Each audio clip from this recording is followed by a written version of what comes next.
Hello hey guys, welcome back and good morning. आज Tuesday के newspaper में April 19 के न्यूज़पेपर में कौन कौन सी न्यूज़ इंपॉर्टेंट है और एडिटोरियल इंपॉर्टेंट है उसको डिस्कस करेंगे। Starting with the quote of essay जो आप कहीं पे भी लिख सकते हो। गांधी जी ने बोला था, कहते satisfaction lie in the effort. ठीक है जी, जो satisfaction lies in the effort not in the attainment, full effort is full victory.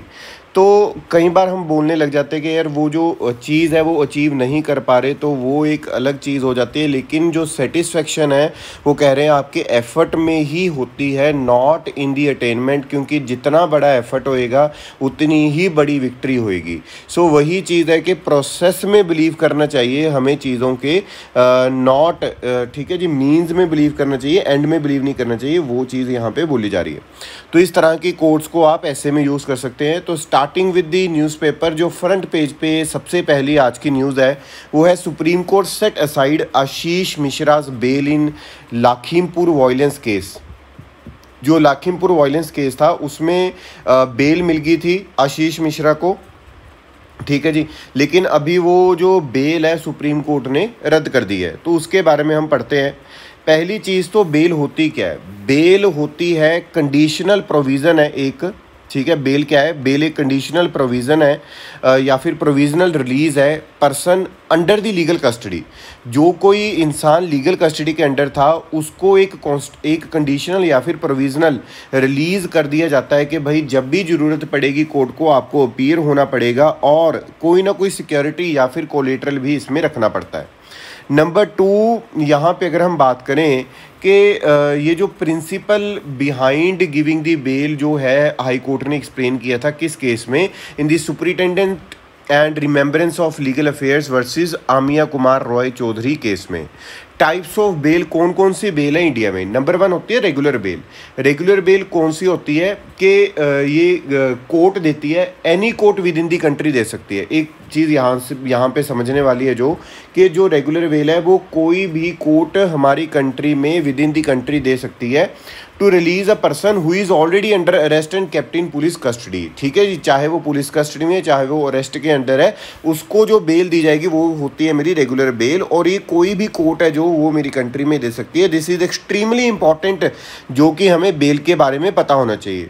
अगर हम नंबर 2 की बात करें, इंटरिम बेल। इंटरिम बेल कौन सी होती है? जो कि टेम्परेरी या फिर शॉर्ट पीरियड के लिए दी जाती है। जब तक देखो ना, एक टाइम पीरियड रहता है एंटीसिपेटरी बेल या फिर रेगुलर बेल में। तो अगर वो बेल का जो केस है आपका पेंडिंग है कोर्ट में, कोर्ट नहीं ले पा रही, तो उन दोनों चीज़ों के दौरान इंटरिम बेल मिल सकती है, मतलब टेम्परेरी बेल। अभी बेल ग्रांट नहीं हुई, क्योंकि 2 तरह की बेल ही रहती है, एक रेगुलर और दूसरी एंटीसिपेटरी। तो यहाँ पे हमें पता होना चाहिए कि जब रेगुलर बेल नहीं मिल रही, एंटीसिपेटरी बेल नहीं मिल रही, क्यों नहीं मिल रही होगी? क्योंकि उसका जो केस है वो कोर्ट के पास अभी नहीं जा रहा होएगा। तो उस चीज़ को देखते हुए हम यहाँ पे बोल रहे हैं कि भाई यहाँ पे इंटरिम बेल जो लोग हैं वो ले लेते हैं कि जब केसेस ज़्यादा हों और रेगुलर बेल या एंटीसिपेटरी बेल ना मिल रही हो। नंबर 2 या फिर नंबर 3 हम बोल सकते हैं एंटीसिपेटरी बेल।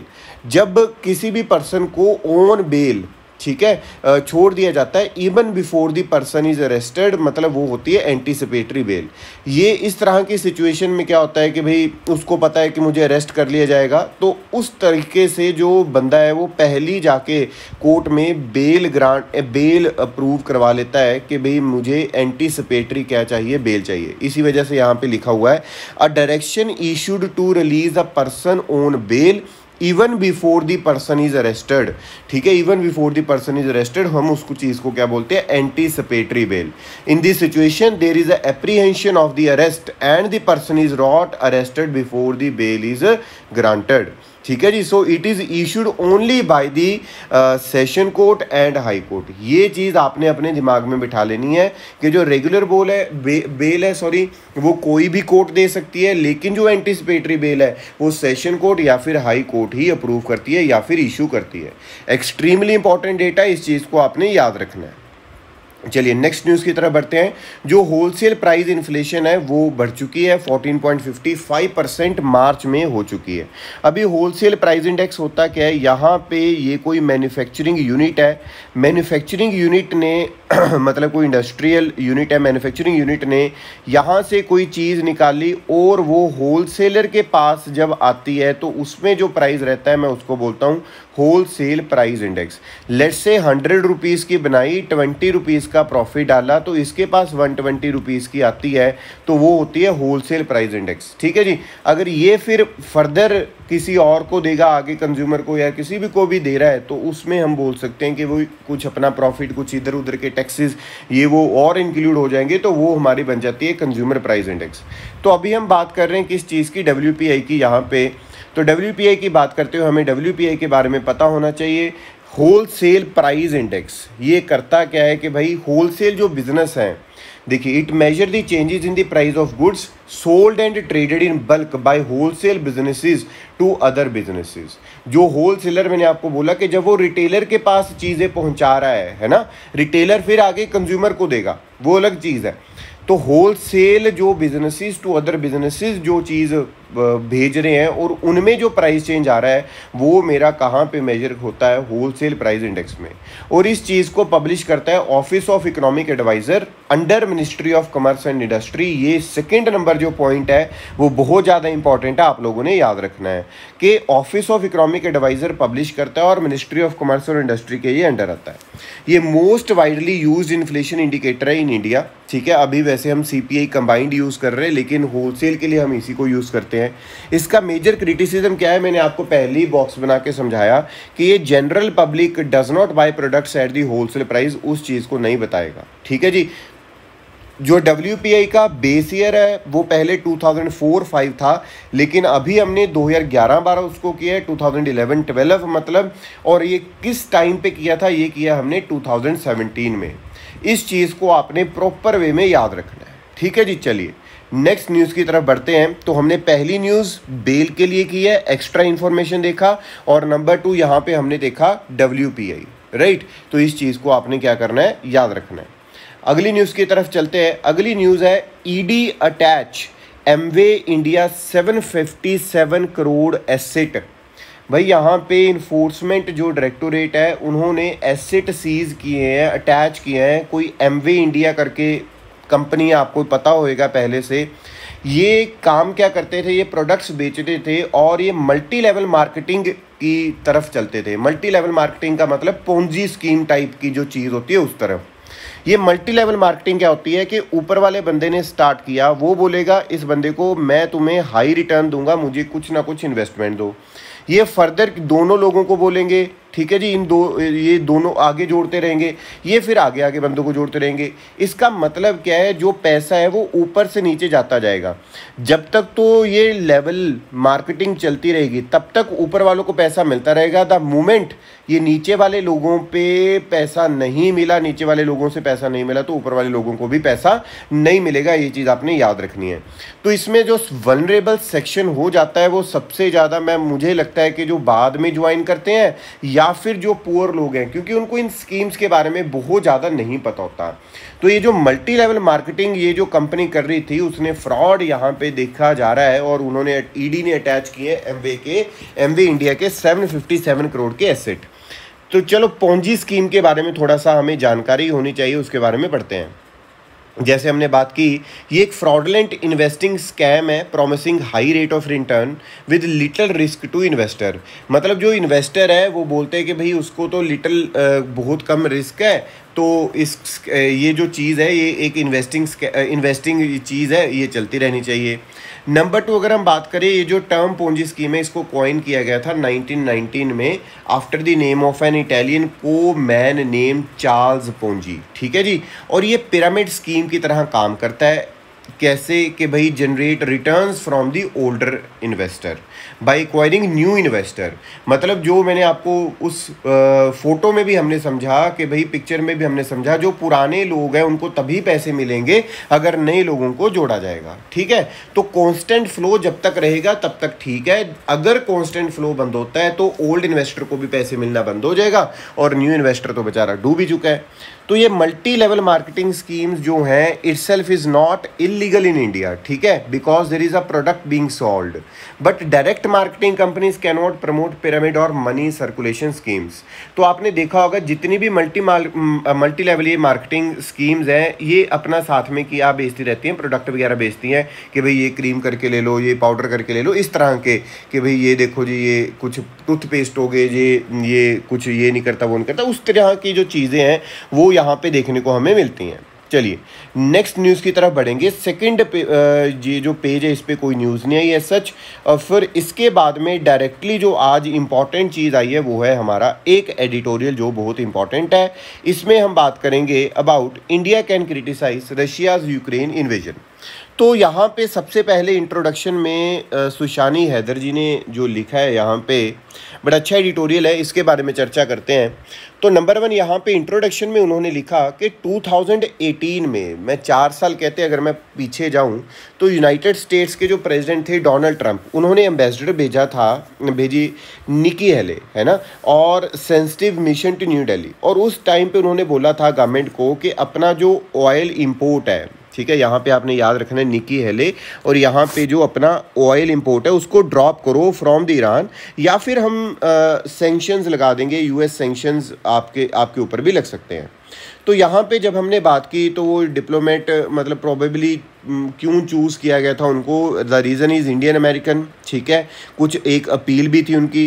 तो अगली दिन क्या हुआ था, इंडियन पेट्रोलियम मिनिस्ट्री ने कट कर दिया था इंपोर्ट फ्रॉम द ईरान, ठीक है। और अगर हम बात करते हैं within few months American जो डेडलाइन है वो एक्सपायर होती है और government announced that it had zeroed out its import of oil from the Iran. मतलब जब जो डेडलाइन अमेरिका ने दी थी उस अमेरिकन डेडलाइन को हमने माना और हमने बोला कि हम ज़ीरो इंपोर्ट कर रहे हैं ईरान से।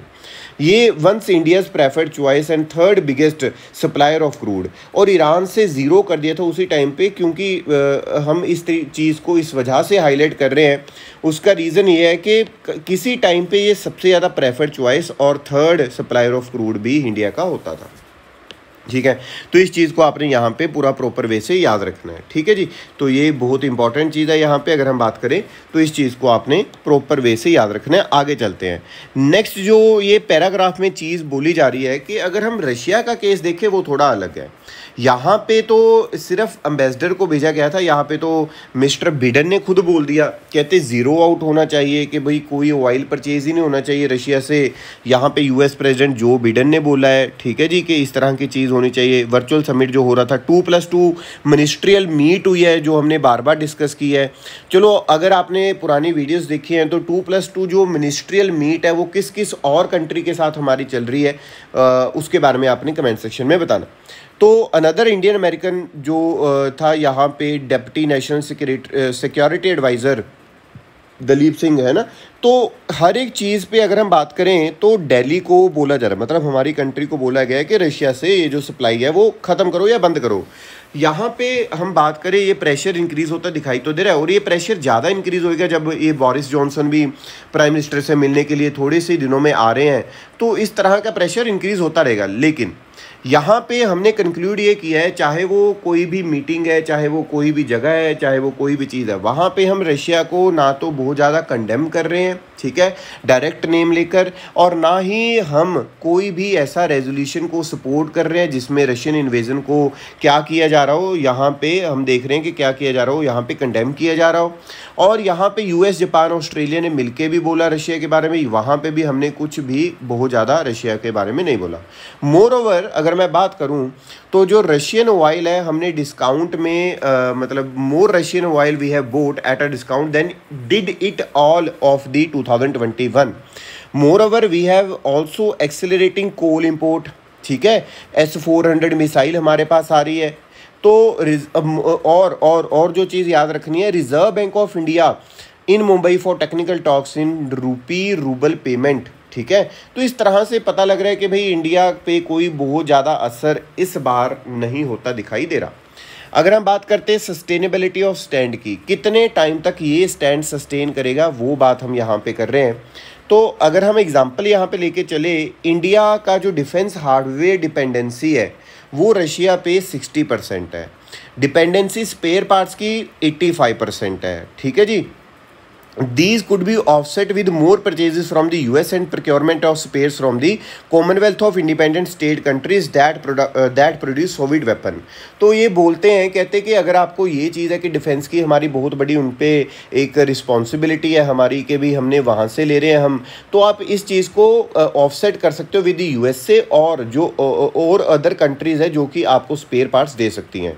ठीक है, what will be harder to replace are defence purchase involving the transfer of technology. जो ब्रह्मोस हो गया, S-400 missile, not S-400 missile, वो तो कोई टेक्नोलॉजी ट्रांसफर नहीं है, ब्रह्मोस मिसाइल है जैसे। तो इस तरह से हमने एक चीज़ है कि जो हम नहीं कर सकते यहाँ पे, वो है टेक्नोलॉजी ट्रांसफ़र वाला एक इशू आ सकता है, बाकी तो कोई कहते दिक्कत ही नहीं है। फिर उसके बाद में यहाँ पे अगर हम बात करें कि इंडिया की एनर्जी डिपेंडेंसी भी बहुत ज़्यादा नहीं है, वो तो लेस देन 2% है यहाँ पे, and it is unlikely to be substantially increase its intake on the heavy Ural variety due to its high sulphur content.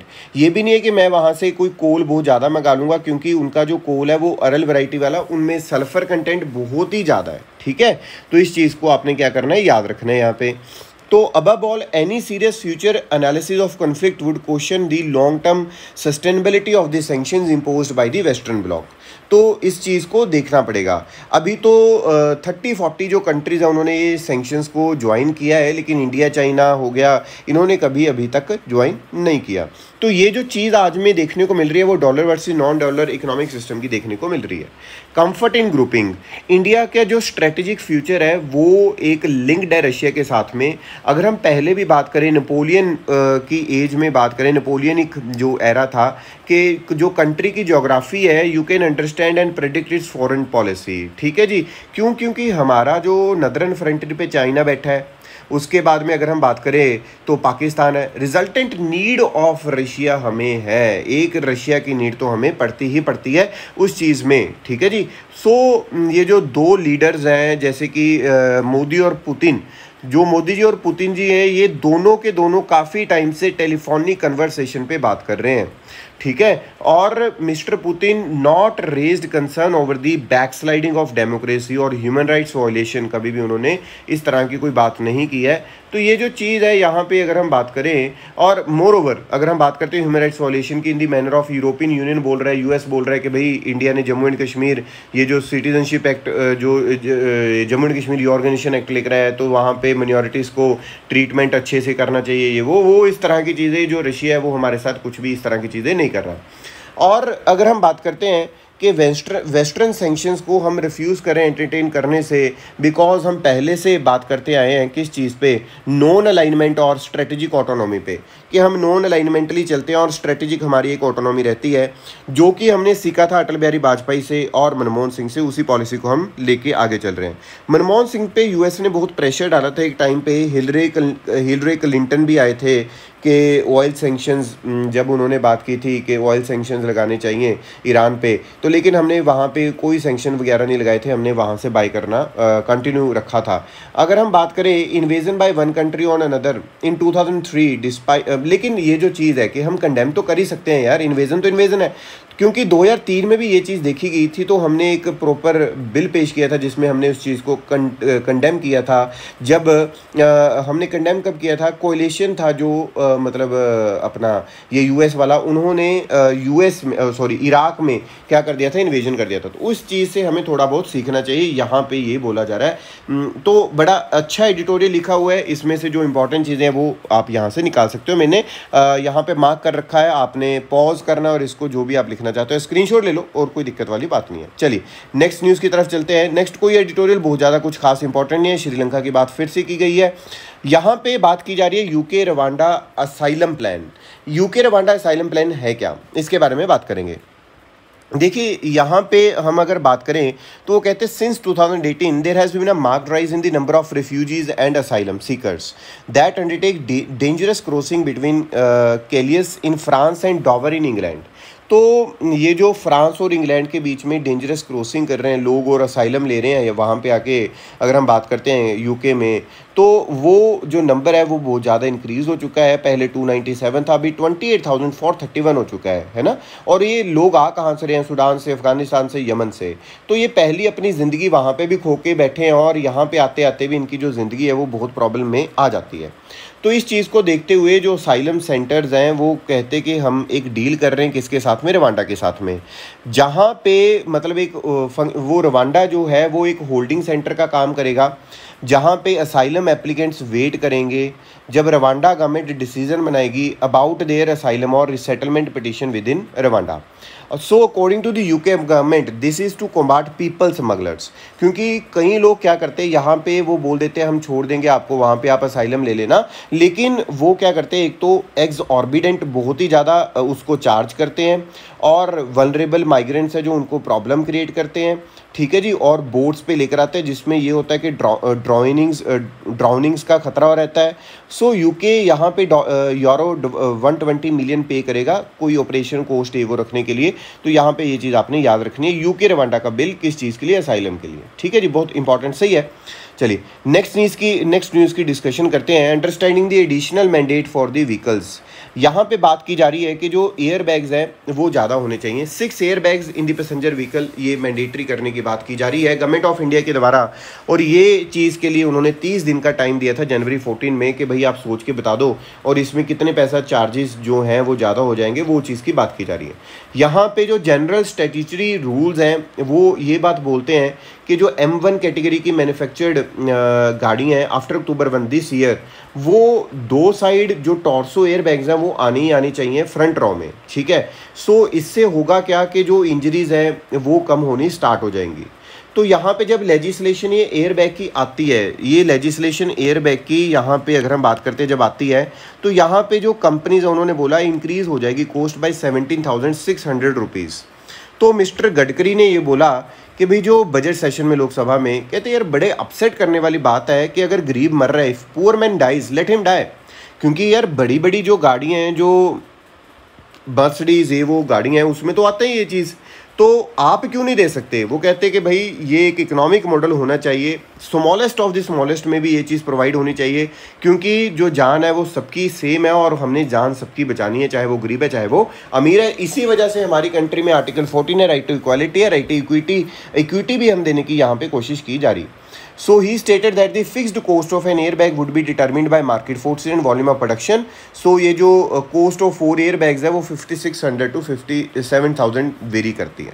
तो ये चीज़ यहाँ पे बोली जा रही है और उन्होंने बोला कंपनीज जो मर्जी बोलती रहे लेकिन ये चीज़ लगानी यहाँ पे ज़रूरी है, ठीक है जी। चलिए आगे न्यूज़ की तरफ बढ़ते हैं और अगली जो न्यूज़ है वो यहाँ पे है द प्रोसेस ऑफ कार्टलाइजेशन। ये कार्टलाइजेशन क्या होती है? कार्टलाइजेशन देखिए समझिएगा, सपोज कोई एक ही तरह की कंपनीज है जो एक ही तरह का काम कर रही हैं, लेट्स से टायर्स बना रही हैं, ठीक है जी, टायर्स बना रही हैं, तो वो क्या करती है अपना कार्टलाइजेशन बना लेंगी। कार्टल मतलब एक ग्रुप बना लेंगी, तो ये ए कंपनी लग गई, ये बी कंपनी लग गई, ये सी कंपनी लग गई। एक पर्टिकुलर जो टायर है वो उसको बोला जाएगा कि ये जो टायर है वो हम एक पर्टिकुलर प्राइस पे देंगे, ए भी बी भी सी भी, लोगों को कोई ना कोई खरीदना ही पड़ेगा, है ना। तो ये एक प्राइस की कार्टलाइजेशन हो जाती है और सप्लाई की कार्टलाइजेशन भी हो सकती है कि हम तो इतनी ही जो चीज़ है वो क्या करेंगे, सप्लाई करेंगे, जिससे हमें पता चल जाएंगी ये चीज़ें। सो चलिए यहाँ पे पढ़ते हैं, cartel which involves a group of business colluding to keep prices high. मैंने आपको वैसे बताया जैसे हमने समझा, वही same example, have been viewed by economist as a significant threat to the market economy when businesses cooperate with each other rather than compete against each other। यहाँ पे कंपटीशन तो कर ही नहीं रहे ABC, ये तो अपने साथ में क्या कर रहे हैं, कोऑपरेशन, कि भाई हमारा जो प्राइस है वो इतना तो हम तीनों रखेंगे, ऐसे तो कुछ बात ही नहीं है, और हमारा अच्छा बिकता रहेगा, जिसका जितना बिकना उतना बिकता रहेगा। For one consumer will have to pay higher prices for goods and services. It should be noted that why cartel keep price high is by limiting the supply of their output। मैंने आपको बताया कि supply भी वो क्या रखेंगे, अपनी कम रख लेंगे या फिर वो अपने अंदाजे से रखेंगे। सो कंपटीशन की जो भावना है इसमें खत्म हो रही है और कंपटीशन की फीलिंग खत्म होते हुए जो नुकसान है वो कंज्यूमर को होता है। इसी तरह की जो चीज़ है वो ओपेक करता है, organisation of the petroleum exporting countries है ओपेक, जो कि most well known international cartel है, जो कि इन्फ्लुएंस करता है prices of the oil globally through coordinated efforts to limit the supply. आपने ओपेक है जो ये वाला ओपेक, इसका हेडक्वार्टर बताना है कहाँ पे है, ठीक है। चलिए नेक्स्ट चीज़ की तरफ चलते हैं। नेक्स्ट चीज़ है can't use loud speaker without permission says Nashik police. यहाँ पे MNS जो चीफ है राज ठाकरे, उन्होंने महाविकास अघाड़ी गवर्नमेंट है ना, महाविकास अघाड़ी गवर्नमेंट, हाँ, government to move loud speaker from mosque drawing near Nashik police on Monday. ये क्या था कि भाई उन्होंने बोला था, ये जो बंदा है कि राज ठाकरे, कि भाई जो मॉस्क है उनमें से जो अजान की आवाज़ है, वो जो लाउड स्पीकर है वो हटा दो। आप अजान दो, कोई दिक्कत वाली बात नहीं, लेकिन लाउड स्पीकर हटा दो। अगर आप नहीं हटाओगे तो हम मॉस्क के नज़दीक ले जाके कोई भी डीजे लेकर जाएंगे और वहाँ पे बहुत ही हाई लेवल की आवाज़ पे हनुमान चालीसा चलाएंगे। इससे क्लैशेस होने का बहुत बड़ा डर है, इससे कम्युनल जो हारमोनी है वो भी जो है चीज़ें ख़त्म हो सकती हैं। आपने रिसेंटली देखा भी होगा कि हनुमान जयंती के टाइम पे कुछ लोगों ने अटैक भी किया शोभा यात्रा पे, ठीक है। अब अक्यूज्ड जो हैं दिल्ली पुलिस ने पकड़े भी हैं, चाहे वो किसी भी रिलीजन के, आपको पता है वो जो चीज़ें चल रही हैं, ठीक है जी। तो इस तरह की चीज़ों को कंट्री में अवॉइड करना चाहिए, यही हम बोल सकते हैं। चलिए नेक्स्ट चीज़ की तरफ चलते हैं। नेक्स्ट न्यूज़ है lieutenant general Manoj Pande is the new army chief. ये चीज़ आपने याद रखनी है। ये जो मनोज पांडे जी हैं, ये 29th chief of army staff बनेंगे और ये फर्स्ट ऑफिसर हैं from the corps of engineers, also the first from the combat supported arms, the combat arms being infantry, artillery and armoured to head the 1.3 million Indian army, ठीक है। तो इसके बाद में अगर हम बात करें, he will take over on April 30 when the incumbent general Manoj Naravane is set to retire, ठीक है। और appointment is still awaited to the post of CDS, जो चीफ ऑफ डिफेंस स्टाफ की जो पोस्ट है वो अभी तक खाली पड़ी है, क्योंकि इससे पहले जनरल बिपिन रावत जी जो चॉपर क्रैश हुआ था उसमें उनका वो डेथ होगी उनकी, ठीक है। तो इस तरह से हमें क्या पता होना चाहिए प्रॉपर वे में कि भाई कौन आ रहा है, मनोज पांडे जी आ रहे हैं, और इनसे पहले कौन है, जनरल मनोज नरावने, और ये April 30 को ले लेंगे और ये पहले first officer from the corps of the engineers बनेंगे, ठीक है। लेकिन CDS की जो पोस्ट है वो अभी तक क्या है, वो खाली है। अभी अगर हम बात करते हैं, the service chiefs can continue in office till 62 years of age or for 3 years whichever is earlier, while the age limit for the CDS जो चीफ ऑफ डिफेंस स्टाफ ये वाली जो पोस्ट खाली पड़ी है उसके लिए जो एज लिमिट है वो है 65। बहुत इंपॉर्टेंट इन्फॉर्मेशन है, आपने इस चीज़ को याद रखना है। This information is extremely important, please remember this, ठीक है। चलिए नेक्स्ट न्यूज़ की तरफ अगर हम बढ़ें तो टॉप रिस्पॉन्सिबिलिटी ये वो जो सारा लिखा हुआ है वो चीज़ यहाँ पे आ जाती है। चलिए यहाँ पे नेक्स्ट न्यूज़ जो आज के न्यूज़पेपर इंपॉर्टेंट है वो है Guru Tegh Bahadur birth anniversary fete at Red Fort, जो गवर्नमेंट सेलिब्रेट करेगी 400th birth anniversary of Guru Tegh Bahadur ji. 2 day event होएगा रेड फोर्ट में, ठीक है। तो इनके बारे में हमें पता होना चाहिए, तो इनके बारे में पता करते हैं। गुरु तेग बहादुर जी 1621 से लेकर 1675 तक 9th सिख गुरु थे और इनको प्रोटेक्टर ऑफ ह्यूमैनिटी भी बोला जाता है, श्रेष्ठ दी चादर, ठीक है। और known as a great teacher. Guru Tegh Bahadur excellent warrior थे, थिंकर थे, पोइट थे। उन्होंने डिटेल्ड डिस्क्रिप्शंस लिखी हैं for regarding the nature of God, mind, body, इस तरह से। इनकी जो राइटिंग्स है वो हमारे सेक्रेड जो टेक्स्ट है गुरु ग्रंथ साहिब उनमें है in the form of 116 poetic hymns, ठीक है। और he was also an avid traveller and played a key role in setting up preaching centre throughout the Indian subcontinent. During one such mission, जब वो mission पे थे तो उन्होंने एक टाउन बनाया जिसका नाम था चक नानकी इन पंजाब, और अभी जिसका नाम है पंजाब अनंतपुर साहिब, ठीक है। तो इस चीज़ को आपने याद रखना है। और इन दी year 1675 Guru Tegh Bahadur ji was executed, ठीक है। कहाँ पे, दिल्ली में। और ये ऑर्डर किसने दिया था, ये बंदा था कोई मुगल एम्परर औरंगजेब, ठीक है। चलिए नेक्स्ट न्यूज़ की तरफ चलेंगे। नेक्स्ट न्यूज़ है जो कि इम्पॉर्टेंट भी है, चलिएगा।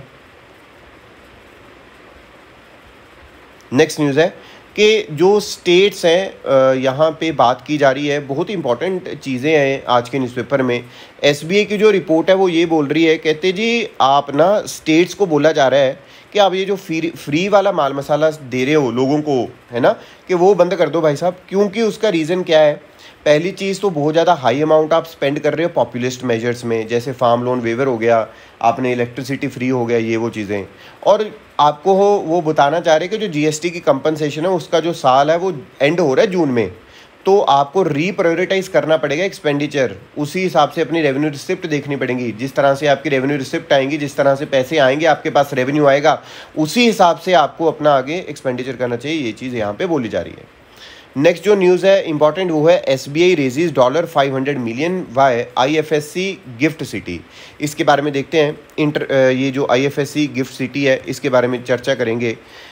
जो गिफ्ट सिटी है ये इंडिया का first and only international financial services centre है, जहां पे bank, stock exchanges and financial services firm set हुई हैं फॉर दी ग्लोबल ऑपरेशंस। यहाँ पे जो जो फर्म सेट हुई हैं उनको कुछ ना कुछ मतलब कुछ रिलैक्सेशंस मिली हैं जो कि इंपॉर्टेंट भी हैं और जो कि इस चीज़ को आगे बढ़ाएंगी। गिफ्ट सिटी कहाँ पे है? गांधीनगर, गुजरात। ये चीज़ आपने याद रखनी है, बहुत इंपॉर्टेंट है।